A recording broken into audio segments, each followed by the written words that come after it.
পয়লা বৈশাখের দিনকে আমাকে এত দারুণ একটা গিফট দিল। তো hey everyone, welcome to my another video. জানি এটা অনেক লেটের ভিডিও, কিন্তু আমি একটু আলিশা। তো পয়লা বৈশাখে খেয়েছিলাম আমি মাছ, তারপর মাটন, তারপর চিকেন রোস্ট, পনির, চিংড়ি মাছ। দেন খাওয়া দাওয়া সেরে আমার কাছে এত সুন্দর একটা পিয়ার এসেছিলো, আর এটাতে ছিল ওয়ান্ডার শেফের ডিজিটাল এয়ার ফ্রায়ার। এটা কিন্তু আমার পয়লা বৈশাখের একদম বেস্ট থেকে বেস্ট গিফট ছিল। আমাকে গিফট করেছিল ওয়ান্ডার শেফ থেকে। ওইখানে আমি ভিডিও করেছিলাম, তারপর আমাকে এই পার্সেলটা দিয়েছিল।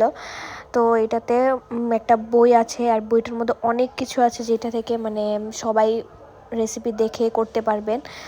আর এই এয়ার ফ্রায়ারটা দেখে দেখুন আমি কতটা হ্যাপি হয়েছিলাম। আর এয়ার ফ্রায়ারটা কিন্তু দেখতে অনেকটাই প্রিটি ছিল, অনেকটাই। আমার তো সে লেগেছে, আর এত মুডস ছিল কি আর বলবো।